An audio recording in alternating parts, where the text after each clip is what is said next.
Baik, terima kasih. Pemirsa Anda masih bersama kami dan Menusaku. Kita akan segera jawab pertanyaan dari Mas Andri. Barangkali kita ulangi kembali. Seandainya kita mengkritik sebuah peraturan dengan bersandarkan pada nilai-nilai Islam. Bagaimanakah Habibana? Ya.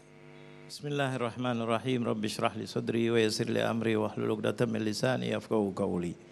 Ini pertanyaan sangat-sangat indah sekali. Kita sebagai bangsa Indonesia, kita bicara yang di situ ada majmu' agama bermacam-macam dan kita akui dasar negara kita yaitu adalah Pancasila.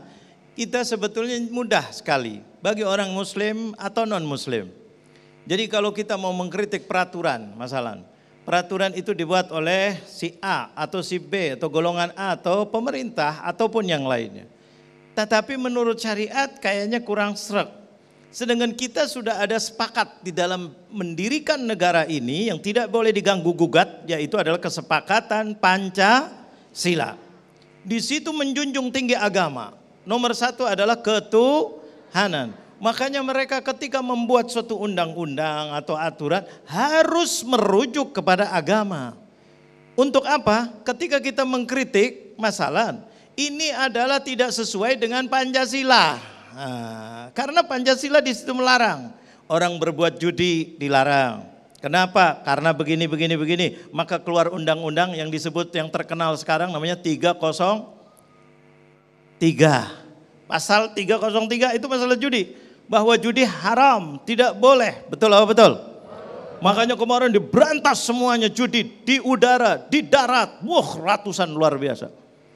Itu kenapa? Bukan kita mengatakan haram menurut Islam, memang dilarang di dalam undang-undang yang berdasarkan Pancasila, tidak sesuai. Begitu juga kalau ada orang menghukum aturan tidak adil atau tidak pakai adab, itu juga bertentangan dengan Pancasila. Kita sebagai bangsa Indonesia harus menjunjung tinggi Pancasila.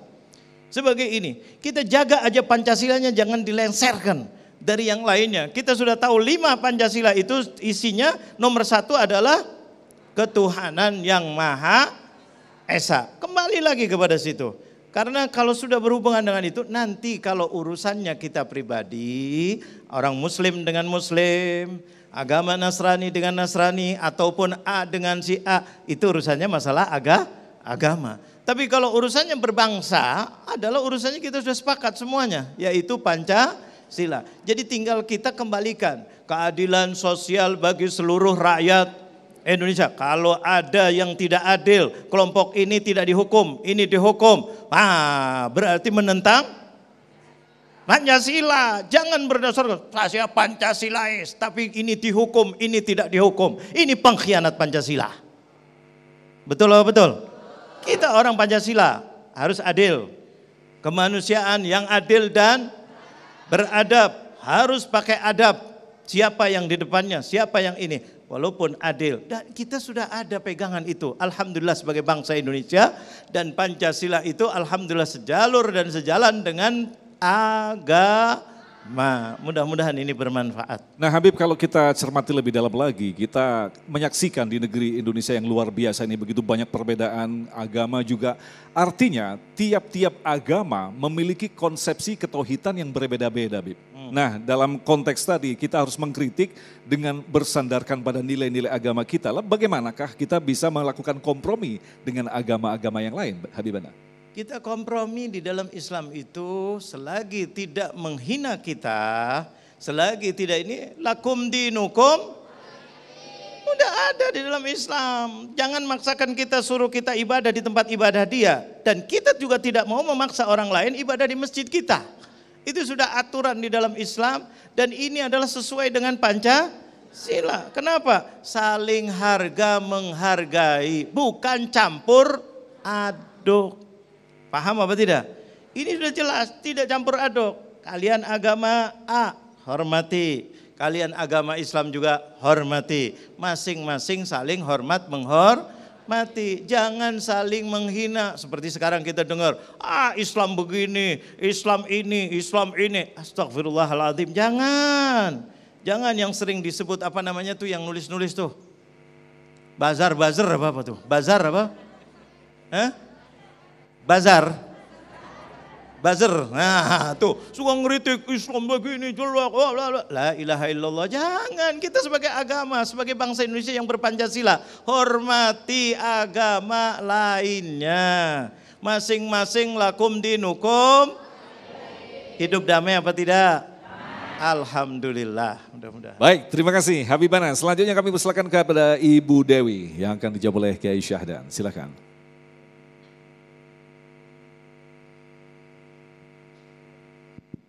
Assalamualaikum warahmatullahi wabarakatuh.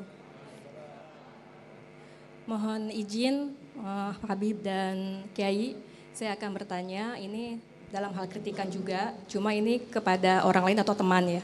Jadi bagaimana cara etika menyampaikan kepada teman atau orang yang sering ikut kajian, pengajian, tapi mereka masih bergibah. Nah, kita supaya tidak menyinggung perasaannya, itu saja. Ini pertanyaan menarik sekali, Bu Dewi. Baik. Assalamualaikum warahmatullahi wabarakatuh. Ini pertanyaan luar biasa dan memang sering dialami oleh emak-emak ini ya Kiai Syahdan ya. Justru di pengajian tuh banyak gibah di situ. Padahal habis pengajian. Kiai Syahdan, silakan. Ya, Bapak Ibu yang dimuliakan oleh Allah Subhanahu wa taala, para pemirsa TV One di mana saja berada. Pertama, dalam proses mengkritik itu, yang pertama ingat tujuannya kita mencari ridho Allah. Kalau kita cuma mencari kesalahan orang, pengen kita buka kesalahan orang, kalau kita cuma pengen untuk melampiaskan nafsu kita, pengen supaya kita merasa dianggap hebat dan benar, ini biasanya berakhir kekecewaan, bahkan bisa permusuhan. Maka ada di dalam sebuah peribahasa, ridhon nas ghayatun la tudrak. Wa ridhallahi ghayatun la tutrok. Kalau mencari ridho manusia itu sampai kapanpun gak ada habisnya. Gak akan bisa kita tercapai. Kenapa? Gak bisa memuaskan semua orang. Gitu kan. Pasti ada aja yang gak setuju dengan apa yang kita sampaikan. Bahkan jangan-jangan kontraproduktif, dia ngamuk-ngamuk begitu kan. Itu. Maka yang pertama yang harus kita ungkapkan atau tujukan kita adalah mencari ridho Allah. Kedua, kita harus temukan dulu kebenaran dari apa yang dia lakukan. Ya. Artinya apa? Puji hal-hal kebaikan dia. Ibu kok saya sering kemana-mana ngaji loh. Rajin banget, bahkan seragamnya aja saya hitung sampai 10 biji. Tapi kok saya lihat kemarin kurang pas, ada selentingan ini. Ibu kok begini-gini seperti itu. Saya yakin deh kalau ibu orangnya soleha. Saya mungkin salah dengar ini. Makanya saya konfirmasi ke ibu. Apa benar seperti itu? Saya terus terang gak yakin begitu. Karena saya yakin banget ibu tuh orangnya soleha. Gitu. Jadi kita angkat dulu begitu. Baru dikejret. Baru dibanting. Nah nanti kan dia mengungkapkan nih ya, mengungkapkan alasannya bukan begitu, Jeng saya ngomongin dia karena begini-begini. Kita tahu cara mematahkannya, tapi kita tenang dulu. Dengerin dulu, kita dengerin. Benar-benar kita dengerin dia, bagaimana perasaan dia. Jangan dengerin kita pengen nungguin dia berhenti, kita hantem, bukan. Tapi kita benar-benar menyimak. Sehingga kita paham betul apa sebetulnya yang jadi masalah begitu loh. Nah ini kemudian maka kita jadinya enggak cepat menjudge orang. Dan orang itu enggak terluka gitu loh. Enggak terluka dengan apa yang kita sampaikan. Kenapa? Kita puji dulu. Bahkan kalau bisa, tuh kan benar. Makanya saya enggak cepat percaya dengan apa yang isu selama ini. Setelah mendapat penjelasan ibu, saya yakin ternyata enggak begitu ibu orangnya. Kan gitu. Jadi ya kita kalau mengkritik orang jangan menikmati kemenangan kita. Ini bahaya. Ini bahaya. Biarkan orang lain menikmati kemenangannya sendiri. Makanya tadi saya tanya, mau jadi orang benar apa orang baik? Milihnya yang ketiga, baik dan benar katanya. Dalam perkara-perkara tertentu, apalagi yang bukan prinsip, lebih baik kita menjadi orang baik. Ya. Kita tahu itu salah, tapi kita kasih pengarahan yang elegan, Ya, biar dia menikmati kemenangannya, asal tujuannya apa? Orang itu memperbaiki. Dia mungkin nggak ngaku gibah, tapi dengan apa yang kita ungkapkan, dia tergugah. Akhirnya apa? Dia menjadi berubah. Ini yang keren begitu. Jangan kemudian langsung hantem-hantem aja. Ada yang menarik Bapak Ibu yang dimuliakan oleh Allah. Kita lihat contoh bagaimana peristiwa perang Badar. Ada Rasulullah ketika itu memerintahkan semua pasukan untuk menguasai sumur yang ada di Badar. Lalu ada seorang sahabat yang namanya Khobab bin Munzir.